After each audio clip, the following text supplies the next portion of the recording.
자, 이번 시간은 유체 클러치, 그러니까 자동 클러치에서 유체 클러치가 있고 토크 컨버터가 있어요. 자, 그래서 유체 클러치입니다.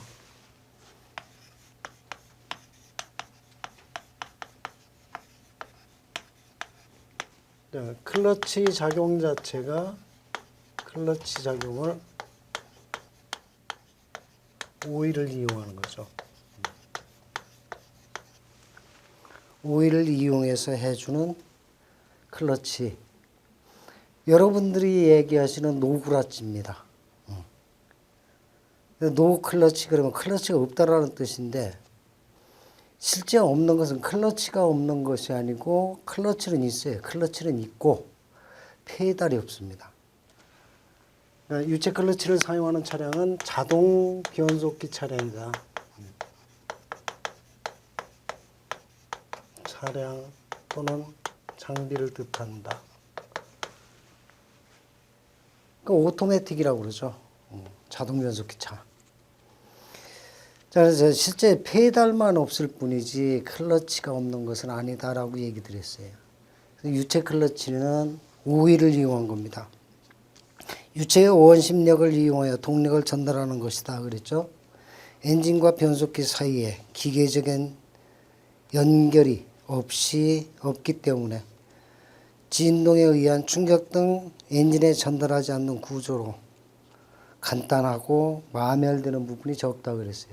지금은 전부 다 승용차도 그렇고 대형차도 그렇고 대부분이 기계식 클러치, 즉 마찰 클러치를 안 쓰고 대부분이 보시면은 어떤 클러치를 쓰는가 하면은 유체 클러치나 토크 컨버터를 쓰게 돼요. 그러니까 이 유체 클러치에 대해서, 이 클러치에 대해서 나오는 시험 문제는 유체 클러치와 토크 컨버터의 다른 점, 그 다음에 이 구성 요소예요. 그래서 구성 요소가 먼저 나오는데, 먼저 유체 클러치의 구성 요소는 첫 번째가 펌프 임펠러라고 있습니다. 임펠러, 그래서 임펠러라고 하는 것은 날개고, 그 펌프라는 얘기예요. 펌프 날개라는 뜻인데, 자, 이 펌프는 엔진에 직결되어 있어요. 엔진과 직결된다. 그러니까 엔진 플라이 휠을 판으로 같이 이용합니다. 그러니까 플라이 휠에 같이 유체 클러치를 부착해서 쓴다 이렇게 보시면 돼요. 그래서 이 유체 클러치 커버 부분에 링기어가 설치되어 있는 것들이 대부분입니다. 토크 컨버터도 마찬가지고. 그래서 펌프 임펠러는 엔진이 회전하면 바로 회전이 되고, 이 펌프 속에 뭐가 들어가 있는 건 오일이 들어가는데, 여기에 사용되는 오일은 자동 변속기 오일을 쓰게 됩니다. 자, 그 펌프에 들어있는 오일은 자동 변속기 오일이다.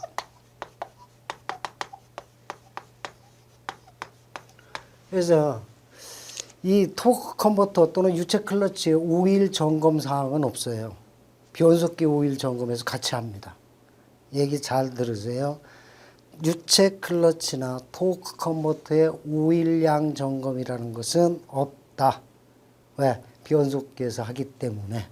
그러니까 변속기 오일 자체가 토크 컨버터 오일하고 또는 유체 클러치 오일하고 같이 사용이 되는 것입니다. 그래서 이 자동 변속기 오일 자체가 펌프로 전달되고, 펌프가 회전하면은 원심력에 의해서 흡입과 토출을 하게 돼요. 그 다음에 이 토출돼서 나가는 것이 바로 맞은편에 터빈 런너라는 게 있습니다. 터빈 런너. 그래서 이 터빈 런너는 변속기에 연결되어 있어요. 연결된다. 그러니까 오일이 펌프가 돌면 펌프 속에 있던 오일이 터빈으로 가고, 터빈의 날개를 치게 되면은 변속기가 돌아가서 변속작용을 한다라는 얘기예요. 그러면 여기에서 다시 어디로? 오일 자체가 펌프로 다시 되돌아와야 되고, 이 펌프로 되돌아오는 오일 자체에서 또는 펌프에서 터빈 쪽으로 가는 오일이 통로를 만들어주지 아니하게 되면은 당연히 오일끼리 부닥치게 돼요. 충격을 일으키게 됩니다. 오일이 너무 빠른 속도로 움직일수록 더 많이 발생이 되죠. 이렇게 되면은 동력 전달 자체가 불안정해져 출력에 영향을 미치게 돼요. 이걸 방지하기 위해서 통로를 만들어주게 되는데 이 통로가 바로 가이드링이라는 거죠. 유체의 와류 현상을 방지하고 와류 방지, 와류 그러면은 활발한 움직임을 뜻한다 그랬어요. 엔진에서도.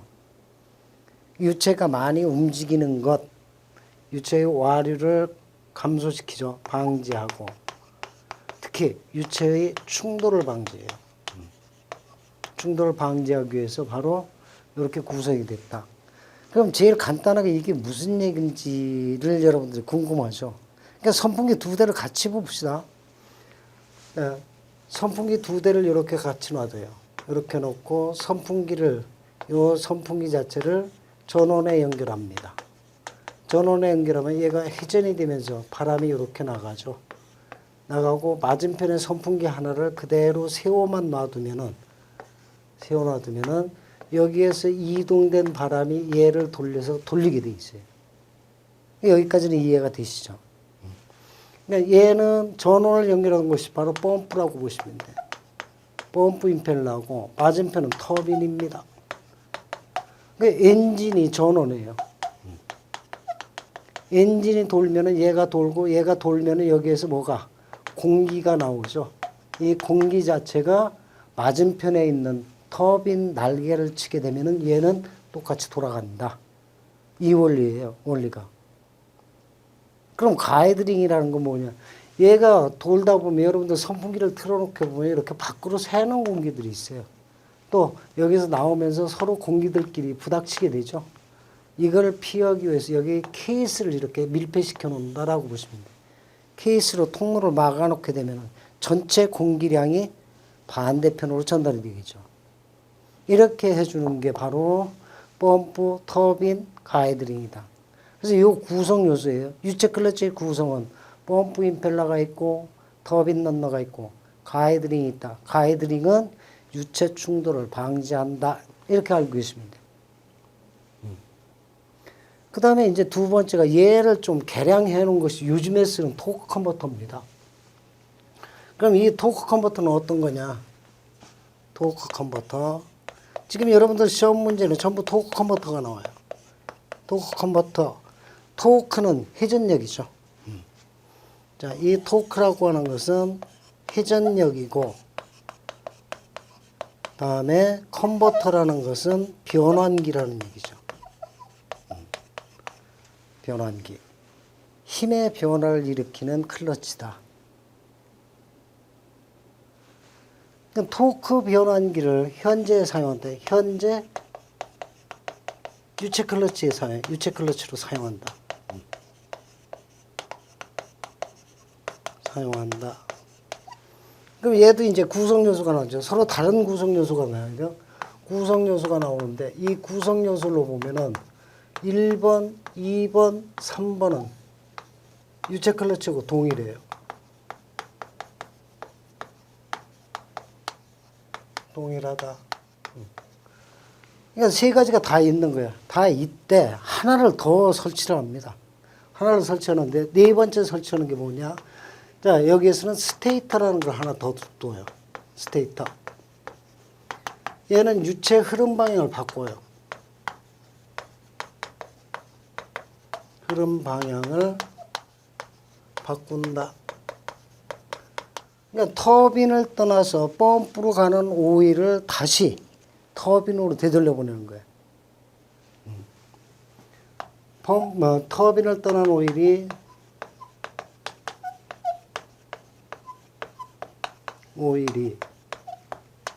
펌프로 가는 것을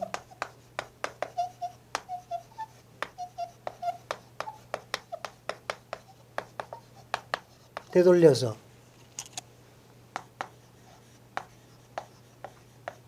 다시 터빈으로 보냅니다.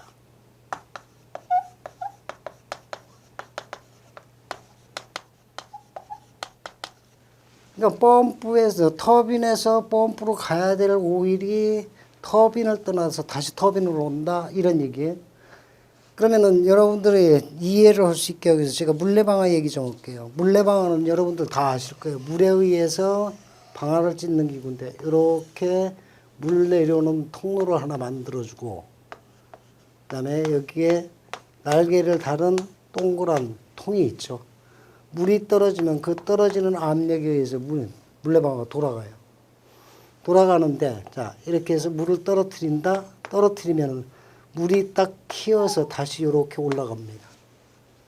그죠? 왜? 반발력 때문에 떨어지는 낙하차에 의해서 다시 반대로 튀어 올라오는데 여기에다 날개를 이렇게 하나 둥그스름하게 하나 달아놓으면 얘는 떨어져서 때리고 다시 돌아와서 위에서 부닥친 다음에 다시 또 내려와요.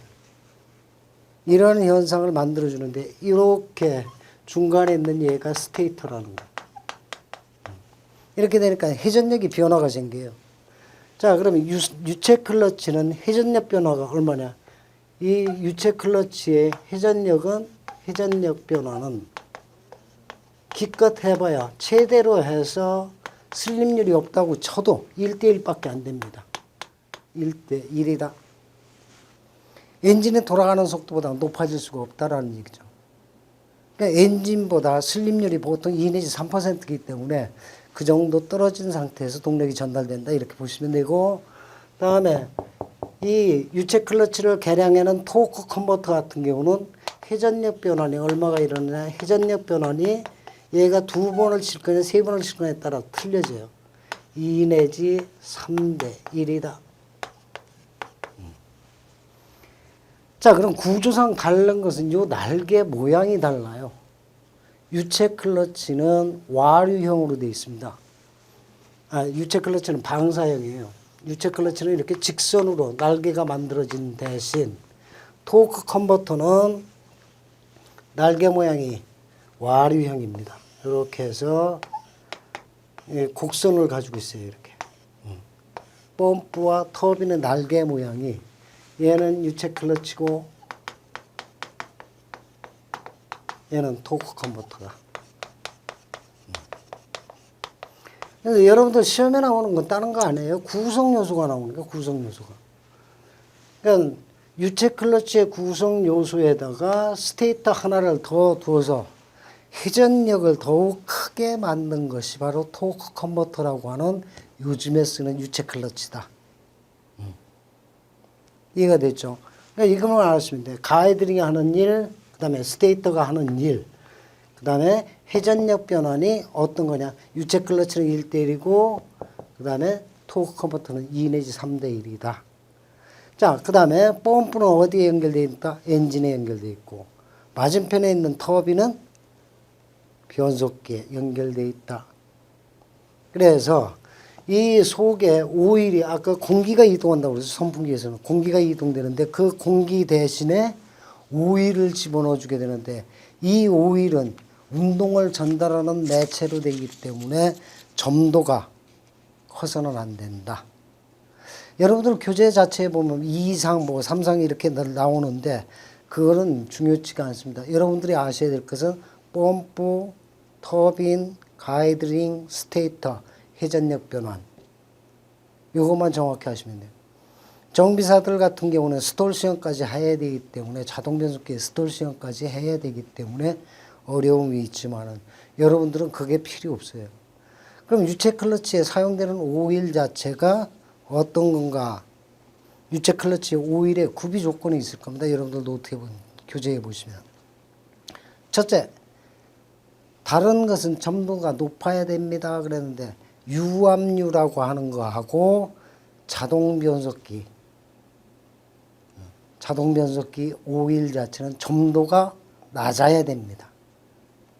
점도는 낮고 점도가 낮아야 얘가 잘 움직여요. 점도가 높을수록 그 이동 자체가 늦다 그랬습니다. 운동을 전달하는 매치이기 때문에 점도가 높으면 높을수록 운동 자체가 늦게 이루어진다. 따라서 그것을 방지하기 위해서는 점도가 낮아야 된다라는 얘기죠. 점도가 낮아야 되고 다음에 비중이 커야 된다. 이게 구비 조건이 나오는 거예요. 지금 구조가 나왔고 그 다음에 이 오일이 갖춰야 될 조건입니다. 비중이 커야 되고 착화점 그랬어요. 착화점은 자연적으로 불이 생기는 온도다 그랬습니다. 착화점이 높아야 되고 또 산성의 강한 성질을 가지고 있는 내산성이어야 된다. 또 기름의 성질이 충분히 있어라. 유성이 좋아야 되고 다음에 액체가 기체로 되는 증발 온도죠. 비등점이 높아야 된다. 또 응고점 그래서 응고점은 액체가 고체로 되는 온도, 응고점은 낮아라. 그 다음에 윤활성이 있어야 된다. 이런 조건이죠. 그 중에서 가장 중요한 것이 점도가 낮아야 된다는 거.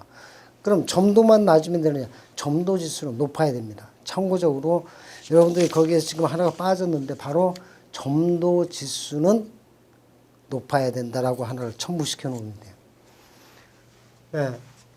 꼭 아셔야 될 것은 점도가 낮고 점도 지수는 높아라. 높을 것 이렇게 됩니다. 자, 앞에서 얘기했듯이 토크 컨버터나 혹은 유체 클러치의 오일은 토크 컨버터의 오일량은 오일량 점검은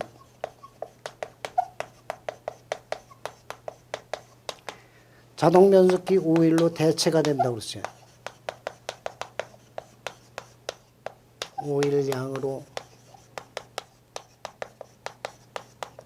오일량 점검이 된다. 자동 변속기 오일량 점검으로서 됐기 때문에 별도로 토크 컨버터의 오일은 유체 클러치든 토크 컨버터의 오일은 점검이 필요 없다라는 얘기가 되죠. 그 다음에 자, 여기서 참고적으로 자동 변속기 오일 점검은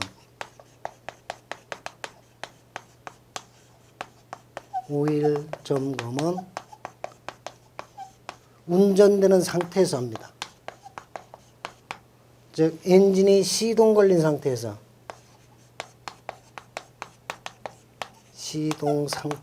점검합니다.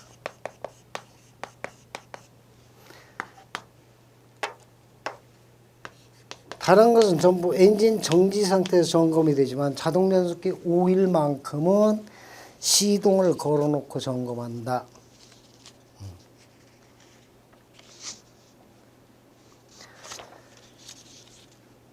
자, 그래서 이 자동 변속기 오일은 ATF라고 그러죠. 그러니까 자동 변속기 오일 자체 점검하고 자동 변속기 오일의 구비 조건 요 문제하고 그다음에 자동 변속기라고 하는 토크 컨버터의 클러치, 유체 클러치에서 예전에 나와 쓰던 유체 클러치와 요즘에 쓰는 유체 클러치가 토크 컨버터라고 그랬고 이 토크 컨버터는 지금 현재 쓰는 유압식 유체 클러치다. 이렇게 얘기 드렸어요. 그러니까 구성 요소, 그 다음에 회전력 변환, 그 다음에 스테이터가 하는 일, 가이드링이 하는 일, 그 다음 마지막으로서 자동 변속기의 오일의 구비 조건, 점검하는 방법, 이거에 대해서 얘기를 드린 겁니다. 그래서 이 부분을 정확히 얘기하시고 알고 계셔야 되고, 그 다음에 클러치 정비 상황에서 클러치가 미끄러지는 원인은 페달의 유격이 없다. 유격이 없으면 클러치가 미끄러진다 그랬고, 클러치 끊어짐이 나쁘다 그러면 클러치 유격이 너무 큽니다. 그럼 끊어짐이 나빠요. 그 다음에 출발할 때 진동이 생기는 것은 릴리스 레버의 높이가 일정하지가 않거나 클러치판의 허브, 변속기 입력축에 끼어지는 클러치판 자체가, 그러니까 변속기 입력축 또는 클러치축이라고 그래요. 변속기 입력축이나 클러치 샤프트에 끼워주는 스플라인부가 많이 마모되어 있다. 허브에 마모되어 있으나 또 클러치 판 커버에 볼트가 풀려 있게 되면 출발 시 진동이 생긴다. 그럼 클러치 페달에 유격을 두는 이유는 클러치 작동을 확실하게 하기 위해서. 그래서 여러분들의 클러치 페달의 유격에서 유격을 두는 이유, 유격이 작을 때 또 클 때 영향에 대해서만 알고 계시면 됩니다. 자, 그런가 하면 이제 기계식 변속기인데 이 기계식 변속기는 왜 필요하냐? 그러니까 클러치와 드라이브 라인 사이에 설치된 변속기. 여러분들이 제일 많이 하시는 게 변속기 그러면 차 속도, 장비의 속도를 빨리 하고 늦게 하는 거 이렇게 알고들 계세요. 근데 그렇지는 않습니다. 엔진보다 변속기가 빨리 돌아갈 수는 없죠. 그래서 회전수의 변화는 있을 수 없다. 제일 많이 틀려요, 여러분들이. 일반적으로 여러분들이 생각하는 변속기 그러면 속도 빨리 하고 늦게 하는 거. 회전 속도 변환기구나. 이렇게 생각하는데 회전 속도는 변화를 못 시킨다. 엔진보다 빨리 못 돌린다라는 얘기죠. 엔진보다 빨리 돌리기 위해서 필요한 것이 여러분들 요즘 자동 변속기가 설치되어 있는 차에서 오버드라이브라는 게 있습니다. 레다기 스위치를 보시면 OD라고 써 있어요. 이렇게 동그랗게 되어 있고 OD 이렇게 써 있는데 이 OD라고 써 있는 게 오버드라이브의 약자예요. 엔진의 여유 출력을 이용해서 엔진의 회전 속도보다 바퀴의 회전 속도를 빨리 해주는 장치. 이게 이제 오버드라이브죠. 그러니까 옛날 사람들은 그렇죠. 언덕길에서 내려올 때 후리를 쓰면 클러치를 끊고 내리면 속도가 빨라지는 건 그 원리다라고 얘기를 해요. 실제는 유성기어 장치라는 걸 이용해서 증속을 시켜주는 역할을 하게 됩니다. 변속기에서. 자동 변속기에. 그래서 요즘에는 자동 변속기 차량이 유성기어식을 많이 쓰게 돼요. 그래서 유성기어식에 예전에는 유체 클러치를 쓸 때는 1단으로 되어 있던 게 지금은 3단, 4단까지 올라가죠. 변속 단수가. 그러니까 단수 자체가 1단, 2단 쓰던 것을 3, 4단까지 올려서 쓰게 됩니다. 그러면 이 변속기라고 하는 것은 왜 필요하느냐? 그러니까 변속기의 입력축, 변속기로 오는 축은 클러치 샤프트와 연결이 되어 있고 클러치 샤프트가 변속기 입력축이다. 엔진의 동력이 변속기로 들어오는 것은 입력축이라고 하는 클러치 축을 통해서 들어오게 돼요. 그 다음에 그 축을 통해서 들어오게 되면 위에 쪽에 주축 기어가 있고 밑에 쪽에 부축 기어가 있습니다. 그럼 이 변속기라는 것은 작은 기어가 큰 기어를 돌리느냐 아니면 큰 기어가 작은 기어를 돌리느냐에 따라서 회전 속도와 회전력의 변화를 일으키죠. 그래서 변속기의 필요성은 첫 번째가 엔진 시동 걸 때 필요해요. 무브화 상태. 그러니까 중립에 놓고 클러치를 밟지 않고 시동 걸어도 엔진만 돌아간다라는 얘기예요. 변속기에 기어가 연결되면 바퀴까지 연결되기 때문에 엔진에 무리한 부하가 따른다. 이걸 중립 상태에 놓게 되면은 엔진을 무부하 상태로 할 수 있고, 그 다음에 엔진을 거꾸로 돌려서 후진하는 것이 아니고 엔진은 정상대로 항상 시계 방향으로 돌게 돼 있어요. 시계 방향으로 돌되 자동차가 후진이 가능한 것은 역전 기어를 넣어서 후진을 시키게 돼요. 따라서 자동차나 장비의 후진을 위해서 필요한 것이 변속기다. 시동 걸 때 필요하고 빠꾸 하기 위해서, 후진시키기 위해서 필요하다. 역전을 시키기 위해서 가능하고요. 그 다음에 또 하나는 힘의 변화를 줍니다. 회전력의 변환을 위해서 필요하다. 회전력의 변환 자체가 필요하다 그랬어요. 그러니까 언덕길을 올라간다거나 짐을 많이 싣고 갈 때는 바퀴를 돌려주는 힘이 커야 된다. 빠르면은 약해도 되겠죠.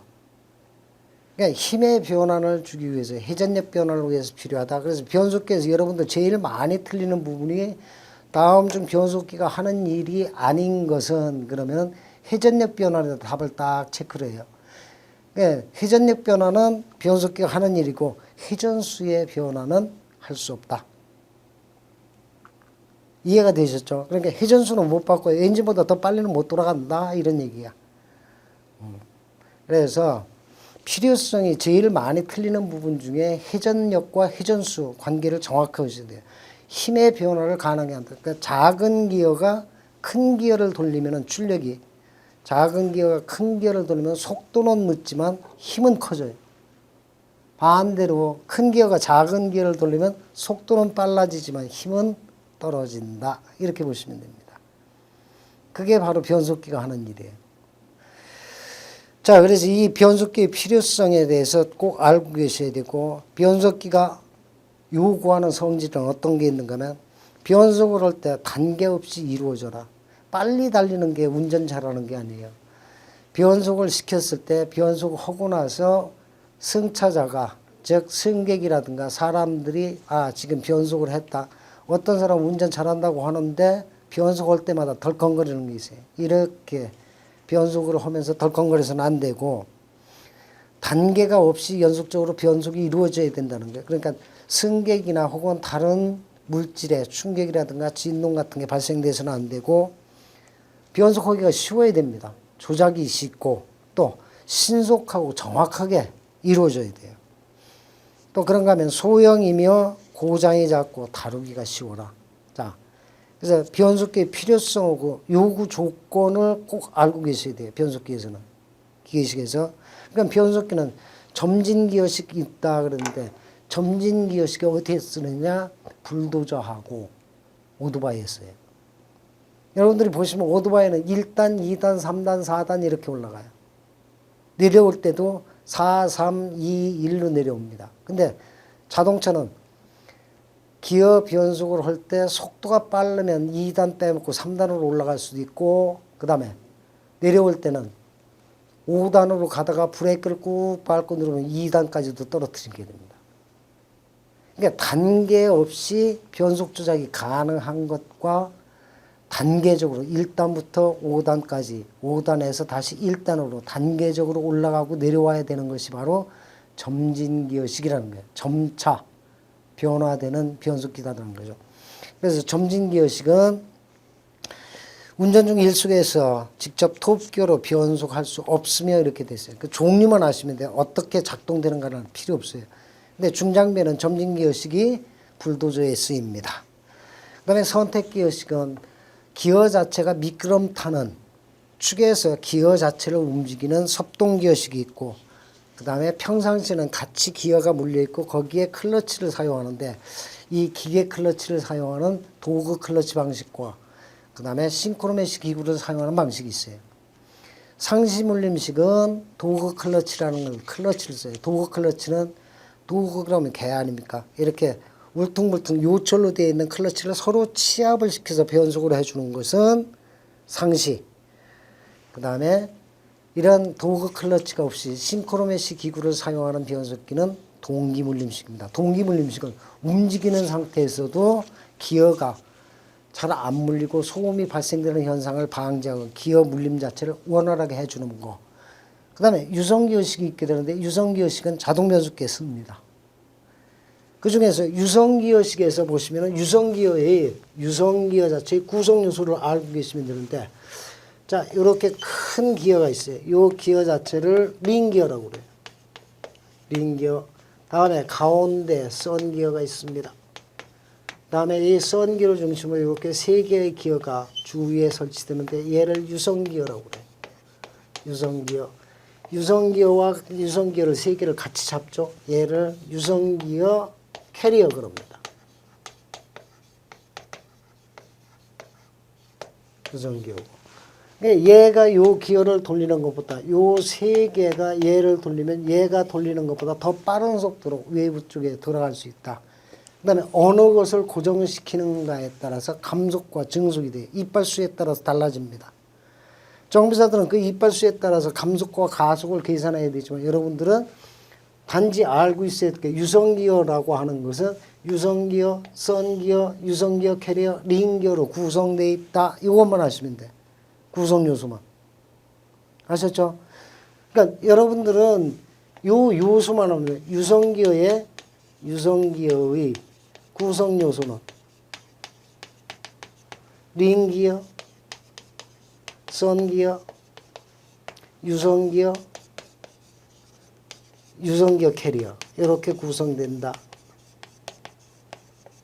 자동 변속기에서 오일이 통로를 열어주면 오일에 의해서 어느 기어를 고정시키고 어느 기어를 풀느냐.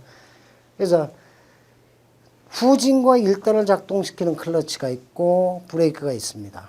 변속기는. 그러니까 여러분들 자동 변속기를 보면 P 다음에 R, N, D 이렇게 되죠.